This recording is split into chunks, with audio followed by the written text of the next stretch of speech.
그날 내 안에 박힌 건 아주 길고 깊은 것이었습니다. 제가 한 번도 경험해보지 못한 느낌이었어요. 그때 그 고추밭에 가지 않았더라면 아마 평생 몰랐을 겁니다. 잊었다고 믿었던 감정이 한 사람으로 인해 다시 살아나고 있었음을요. 여러분 저의 이야기가 궁금하시면 구독, 좋아요 꼭 눌러주시고 댓글로 응원해주세요. 그날 아침 저는 어김없이 고추밭에 나섰습니다. 햇살이 퍼지기 전 강원도 산자락 아래 자리한 제 밭은 늘 그렇듯 서늘한 안개에 감싸여 있었죠. 그런데요, 그날은 뭐랄까요? 바람결부터가 조금 달랐습니다. 지금 생각해보면 그건 바람이 아니라 기운이었던 것 같아요. 제 삶에 다시 누군가가 들어설 거라는 그런 예감 같은 거요. 오늘은 누가 올까, 젊고 팔 힘 좋은 사람이 와야 할 텐데. 혼잣말을 내뱉으며 고추밭을 바라봤습니다. 올해 농사는 제법 잘 됐습니다. 고추가 알차게 달리고 색도 잘 올랐어요. 하지만요, 혼자서 이 밭을 감당하기에는 무리가 있었죠. 아내가 세상을 떠난 지 꼭 10년. 그 후로 밭일이 2배는 더 힘들어졌습니다. 오전 8시를 넘긴 시각. 마을 어귀에서 누군가가 천천히 걸어오는 게 보였습니다. 짐을 든 그 모습에 처음엔 남자인 줄 알았죠. 그런데 가까이 다가올수록 예상이 빗나갔습니다. 혹시 박동규 씨 댁 맞나요? 그녀의 목소리는 맑고 단단했습니다. 자신을 김화자라고 소개한 그 여성은 제 또래쯤으로 보였습니다. 검정 작업복에 책 넓은 모자까지. 처음 보는 사람이지만 왠지 어딘가 익숙한 느낌이 났죠. 용역 업체에서 보낸 분이 맞으세요? 네, 고추 따는 일이라고 들었어요. 혹시 문제가 있을까요? 순간 당황했죠. 제가 상상하던 일꾼은 아니었으니까요. 여자에다가 제 또래. 고추밭 일이 생각보다 힘이 많이 들거든요. 아, 네. 괜찮습니다. 그런데 정말 괜찮으시겠어요? 이 일 꽤 고됩니다. 걱정 마세요. 이런 일 처음이 아니라서요. 화자는 미소를 지으며 짐을 내려놓았습니다. 그 웃음이 참 이상했어요. 어디선가 예전에 내 사람이 그렇게 웃던 얼굴이 잠깐 겹쳐졌거든요. 저는 말없이 고추밭 안쪽으로 그녀를 안내했습니다. 이쪽 줄 맡으시고요. 빨갛게 익은 것만 따세요. 상한 건 빼고요. 너무 어린 건 남겨두시고. 이렇게 했다면 될까요? 그녀가 조심스럽게 고추 몇 개를 따서 제게 보여주었는데요. 정확하고 빠른 손놀림에 깜짝 놀랐습니다. 그건 그냥 아는 사람이 아니라 몸에 배인 사람이 하는 솜씨였거든요. 어디서 많이 해보셨나 봐요. 서울에서 살다 내려온 지 3년 됐어요. 여기저기 농장 다니며 도와드리는 일 하고 있어요. 그 말을 듣자 마음 한켠이 스르르 놓였습니다. 적어도 일은 제대로 할 수 있는 사람이구나 싶었죠. 한 줄씩 맡아 고추를 따며 시간이 흘러갔습니다. 놀라운 건 그 여인이 쉬지도 않고 묵묵히 일을 계속하는 겁니다. 잠깐 쉬실래요? 아니요, 괜찮아요. 이런 게 오히려 재밌어요. 그녀의 말에 저는 괜히 머쓱해졌습니다. 사실 제가 더 먼저 지쳐 있었거든요. 팔이 욱신거리고 허리가 아파오는데 그녀는 표정 하나 변함이 없었습니다. 점심은 마을 식당에서 도시락 시켜 먹을까요? 일을 멈추고 그녀에게 말을 건 건 순전히 제 체력이 먼저 바닥난 탓이었습니다. 이쯤에서 밥도 먹고 좀 쉬어야 할 것 같았죠. 그런데 김화자 씨는 고개를 천천히 저었습니다. 제가 간단하게 뭐라도 해드릴까요? 아침에 준비해 온 게 좀 있어요. 예, 요리를 하신다고요? 그 말에 저는 순간 당황했죠. 10년 넘게 제 부엌은 저 혼자만의 공간이었습니다. 그 누구도 아니 심지어 가족조차 들어온 적 없는 곳이었어요. 아내가 떠난 후로는 그 부엌에서 밥 냄새가 나는 일조차 드물었죠. 괜찮으시겠어요? 집 구조도 모르실 텐데. 어디든 금방 적응해요. 제가 워낙 살림은 오래 해서요. 그녀는 자연스럽게 제 마당으로 들어서더니 텃밭부터 훑었습니다. 잘 익은 파를 한 움큼 뽑고 풋고추 몇 개, 호박잎까지 조심스럽게 뜯어내더군요. 저는 멍하니 서서 그 모습을 지켜봤습니다. 마치 오래전부터 그 집에 살던 사람처럼 익숙한 손놀림이었어요. 부엌으로 들어간 김 아저씨는 찬장을 열고 조미료, 위치까지 금세 파악해버렸습니다. 쌀을 씻고 된장을 풀고 호박을 썰고 그 모습은 정겨움이라기보단 약간의 충격이었습니다. 혹시 식당에서 일하신 적 있으세요? 제가 물었더니 그녀는 손을 멈추지 않은 채 조용히 말했어요. 아니요, 그냥 평생 살림을 했을 뿐이에요. 남편이 있을 때는 삼시세끼를 다 챙겨줘야 했거든요. 그 말에서 어쩐지 슬픔 같은 게 묻어났습니다. 그녀의 뒷모습이 갑자기 작고 외로워 보였죠. 그 순간 말없이 물 한 주전자를 들어 그녀 옆에 놓아드렸습니다. 된장찌개가 보글보글 끓기 시작할 무렵 마당엔 집밥 냄새가 가득 퍼졌습니다.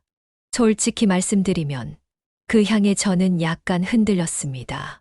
정확히 뭘 흔들렸는진 모르겠지만 마음 한구석에서 오래된 문 하나가 삐걱거리며 열리는 소리가 들리는 것 같았어요. 다 됐어요. 장 차릴까요? 그녀는 푸짐한 된장찌개와 밥, 텃밭에서 갓 따온 풋고추, 아침에 절여 온 김치를 상에 올렸습니다. 식탁이 아닌 마루 끝에 작은 상 하나. 바람이 솔솔 들어오는 그 자리에 둘이 마주 앉았습니다. 정말 맛있겠네요. 이걸 직접 다 해 오신 거예요? 일하다 보면 식당밥 지겹잖아요. 저는 어딜 가든 조금씩 싸가지고 다녀요. 숟가락을 들고 찌개를 한 입 떴는데요. 그 순간 제 눈이 커졌습니다. 그 맛이 제가 예전에 아내 순옥이에게서 느꼈던 바로 그 찌개의 맛이었습니다. 짠맛과 단맛, 된장의 구수함, 호박과 파의 식감까지 너무 닮아 있었습니다. 어떻게 이런 맛이 입에 안 맞으세요? 그녀가 당황한 듯 물었고 저는 고개를 저으며 웃었습니다. 아니요. 너무 잘 맞아요. 진짜 이런 집밥 참 오랜만에 먹어봅니다. 그 말에 그녀도 조용히 웃었습니다. 두 사람은 잠시 아무 말 없이 밥을 먹었습니다. 그 조용한 시간이 이상하게 편안하게 느껴졌죠. 그날 저는 깨달았습니다. 배가 고팠던 게 아니라 마음이 허기졌던 거였다는 걸요. 식사를 마친 후 그녀는 조용히 일어나서 그릇을 정리했습니다. 그 모습마저도 자연스러웠습니다. 마치 제 아내가 다시 돌아온 것처럼. 아니, 아내가 아닌 또 다른 온기의 사람이 제 일상으로 들어오는 느낌이었죠. 제가 고추장도 담가드릴까요? 갑작스러운 그녀의 제안에 저는 잠시 말을 잃었습니다. 고추장이라니 아내가 떠난 이후로는 생각도 못했던 일이었거든요. 정말 괜찮으시겠어요? 그럼요. 어차피 고추가 많잖아요. 아깝잖아요. 저는 대답 대신 고개를 천천히 끄덕였습니다. 그게 시작이 될 줄은 그땐 몰랐습니다. 이 여인이 제 마음속 아주 깊은 곳에 다시 불을 켜게 될 줄은요. 다음 날 아침 저는 평소보다 일찍 눈을 떴습니다. 몸은 피곤했지만 마음 한편이 묘하게 설렜죠. 전날 그녀가 끓여준 된장찌개의 여운 때문인지 아니면 오늘도 함께 고추밭에서 일하게 된다는 기대감 때문이었는지 오늘 점심은 내가 해드려야지. 혼잣말을 중얼거리며 부엌으로 향했습니다.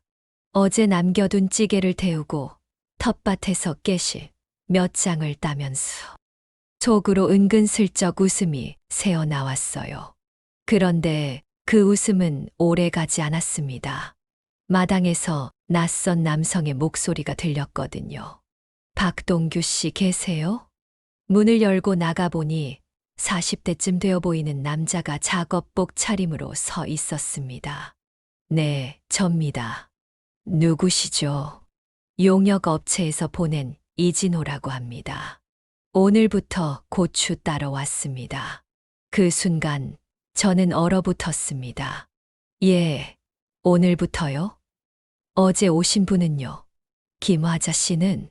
그 남자는 난처한 얼굴로 대답했죠. 아, 어제 그 여성분 말씀하시는 거죠. 무슨 착오가 있었다고 들었어요. 갑자기 다른 농장으로 가시게 됐다고. 그 말을 듣는 순간 찌개 냄새도, 아침 햇살도, 텃밭의 푸른 잎들도 전부 흐려졌습니다. 다른 농장이 어디랍니까? 글쎄요, 저도 자세히는 몰라요. 마을 건너 큰 농장이라고만 들었어요. 저는 일단 이진호에게 고추바지를 맡기고 혼자 밭 끝자락에 앉았습니다. 고추를 따는 손이 자꾸 멈췄고 눈은 자꾸만 어제 그녀가 서 있던 자리를 향했습니다. 붉은 고추보다 더 선명하게 떠오르던 그녀의 웃음, 말없이 손을 움직이던 모습, 조용히 밥상을 차리던 눈빛. 하루하루였는데 왜 일이 허전하지? 저도 모르게 중얼거리게 되더군요. 점심시간이 되어 저는 이진호에게 마을 식당에서 도시락 좀 사오게 라고 말하고는 혼자 고추밭에 남았습니다. 찻잔 하나 없이 마른 밥을 먹는 기분. 그녀가 따주던 고추를 바라보며 손끝의 감촉이 이상하게 아려왔습니다. 쿠킹 문장 삽입.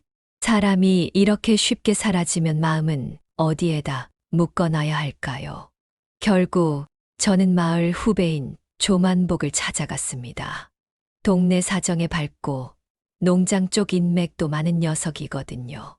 만보가 어제 우리 밭에 왔던 화자씨 말인데 갑자기 사라졌어. 무슨 일 있었는지 알아봐 줄 수 있을까? 그는 말없이 담배를 한 모금 깊게 빨더니 잠시 후 무거운 표정으로 고개를 끄덕였습니다. 형, 나도 아까 전화 몇 군데 돌려봤는데 그분 지금 들말 토마토 농장으로 갔대. 거긴 그 주인이 좀 악명이 높지. 특히 여자 일꾼들한테 심하게 군다고들 해. 욕도 잘하고 손버릇도 안 좋다고 소문났어. 그 말에 피가 확 끓어올랐습니다. 무슨 일이 있었던 건지는 모르겠지만 그녀가 지금 그곳에 있다는 생각만으로도 견딜 수가 없었어요. 만보가 그 농장 어딘지 정확히 좀 찍어줘. 내가 직접 가봐야겠어. 트럭 시동을 걸며 저는 한 가지 생각만 머릿속에 맴돌았습니다. 다시 못 보면 어떡하지? 그 두려움이 저를 움직이게 만들었어요. 산길을 넘고 흙먼지를 가르며 트럭이 달리기 시작했습니다. 멀리서 고함치는 소리가 들리기 시작했죠. 그 소리는 생각보다 더 가까이 그리고 날카롭게 다가오고 있었습니다. 트럭을 몰고 비닐하우스 농장에 도착했을 땐 마치 싸움터에 들어서는 기분이었습니다. 이렇게 일하면 언제 끝내려고 그래? 굴삭기 소리보다 더 크게 쩌렁쩌렁한 고함이 하우스 안에 울려 퍼졌죠. 저는 천천히 다가가며 사람들 얼굴을 하나하나 훑었습니다. 그리고 한참 안쪽에서 허리를 숙인 채 묵묵히 고개를 숙이고 일하던 김화자 씨가 보였습니다. 나이만 먹고 일은 제대로 못하면서 뭘 그리 꾸물대. 농장 주인은 그녀를 향해 손가락질하며 고래고래 소리치고 있었습니다. 그 순간 저는 더는 못 참겠더군요. 뭐 하시는 겁니까? 제가 주인 앞으로 다가서자 남자는 저를 위아래로 훑어보며 퉁명스럽게 말했습니다. 당신 누구야? 관계자야? 아닙니다. 하지만 저분은 제가 잘 아는 분입니다.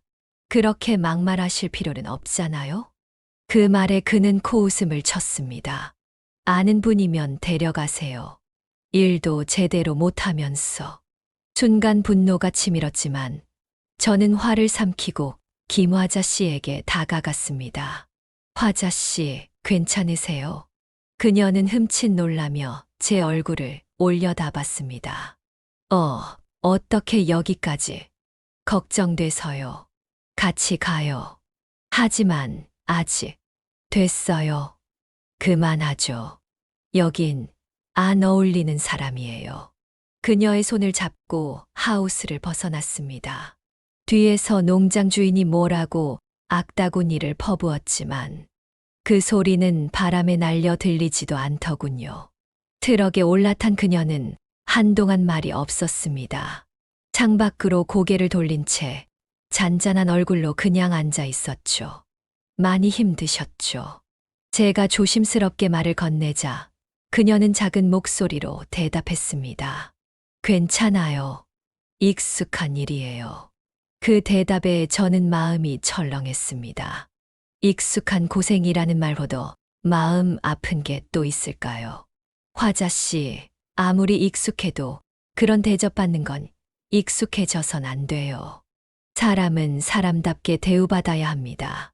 제 말에 그녀는 천천히 고개를 돌려 저를 바라보았습니다.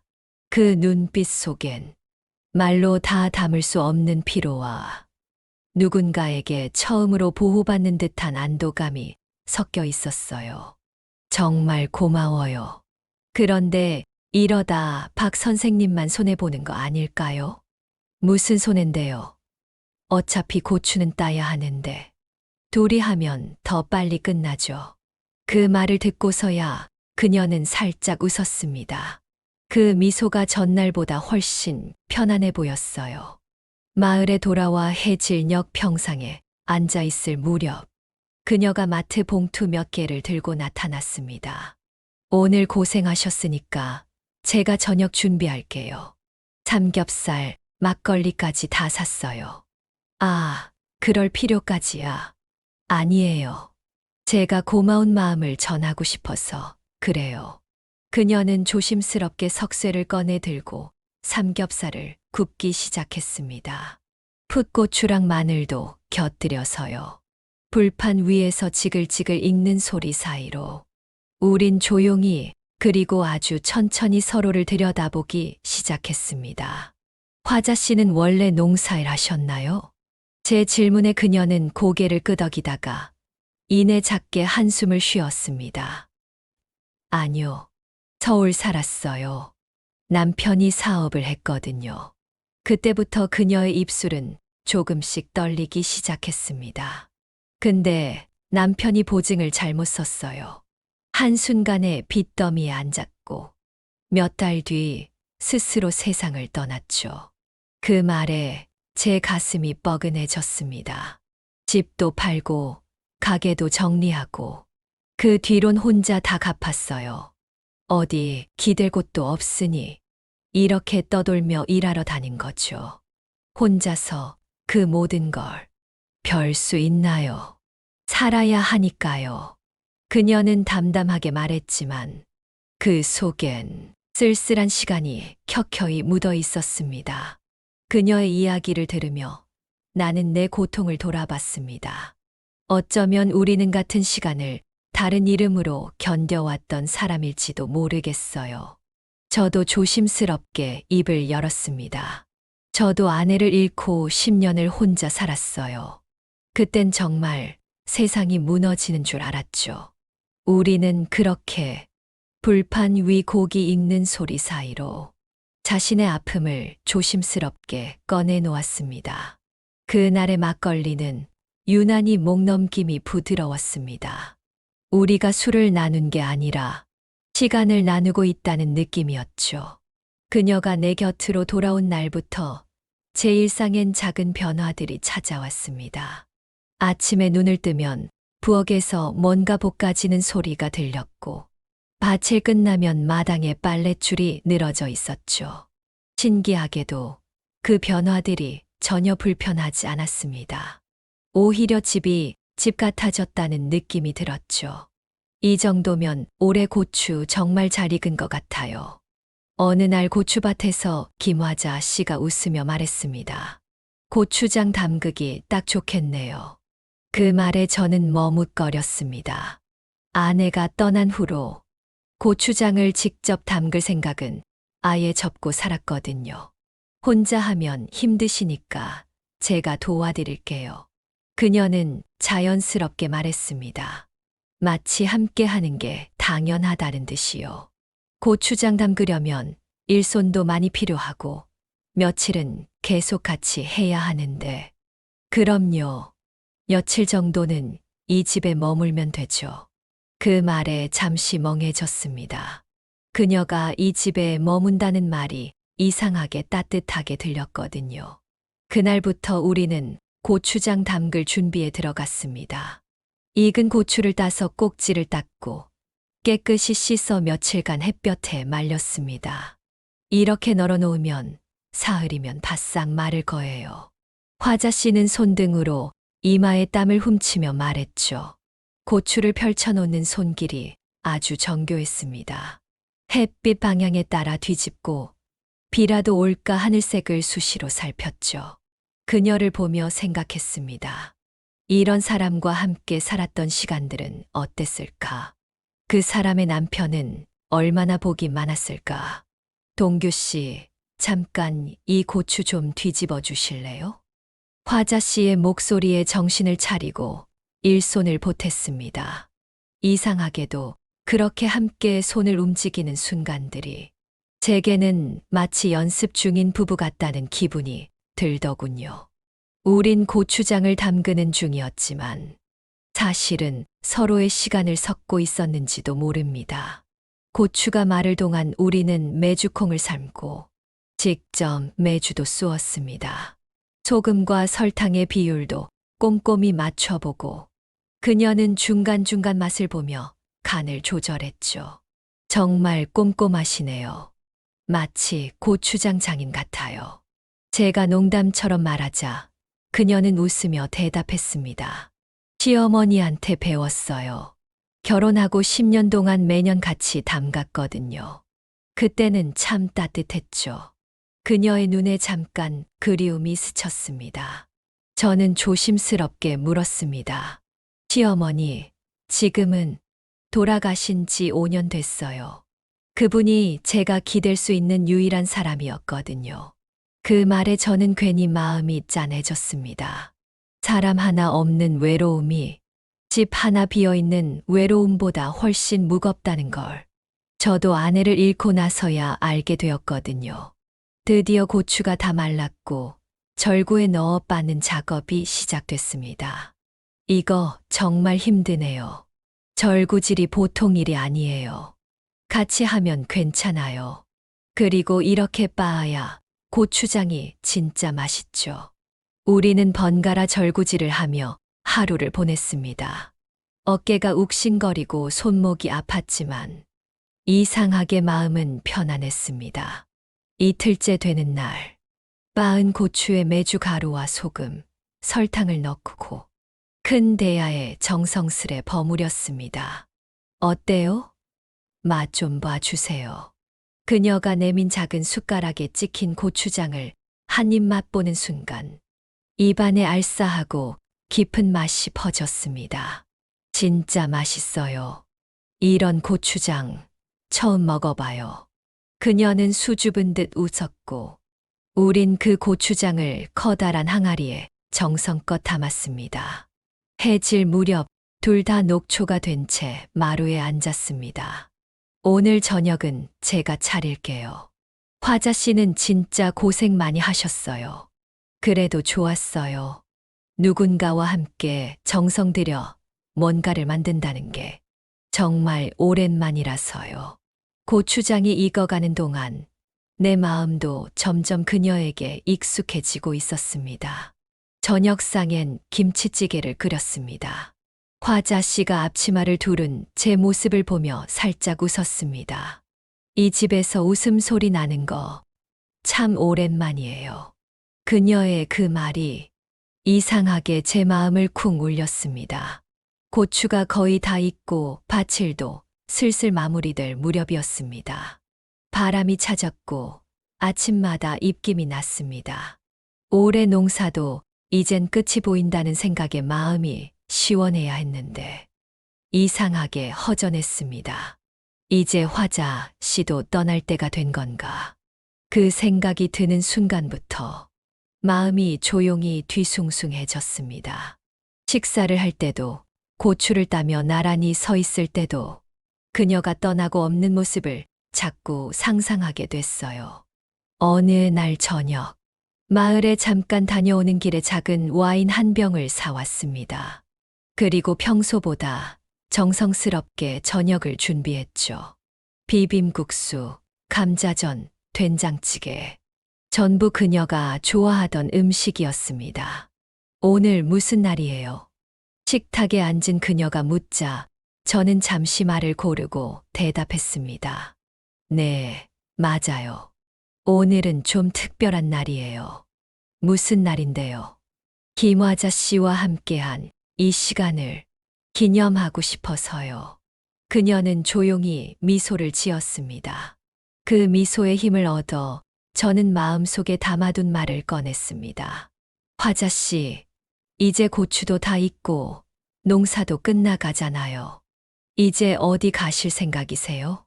그녀는 순간 멈칫하더니 고개를 살짝 숙였습니다.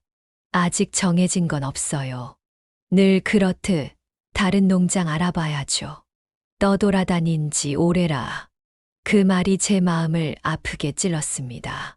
그녀의 삶이 머물기보다는 떠나는 삶이었다는 걸 새삼 또 실감했죠. 저는 용기를 내야 했습니다. 더 늦기 전에 이 마음을 꺼내야 했어요. 여기서 저랑 같이 사시면 안 될까요? 그녀는 눈을 크게 떴습니다. 한동안 아무 말 없이 저를 바라보았죠. 갑작스럽죠. 저도 알아요. 근데요. 화자 씨가 오신 후로 제 하루하루가 정말 달라졌어요. 제 목소리가 떨렸습니다. 혼자 사는 게 원래 그런 거라고 생각했어요. 근데 그게 아니었더라고요. 밥을 함께 먹고 이야기를 나누고 이런 소소한 순간들이 그동안 얼마나 그리웠는지 몰랐습니다. 그녀의 눈에 천천히 눈물이 고였습니다. 저도 그래요. 작은 목소리였지만 그 안엔 수많은 감정이 담겨 있었습니다. 동규 씨와 함께한 이 시간들이 저한테도 정말 따뜻했어요. 다시 이런 마음을 느낄 수 있을 줄 몰랐는데 저는 자리에서 조심스럽게 일어났습니다. 그녀의 앞에 무릎을 꿇고 두 손을 마주 잡았습니다.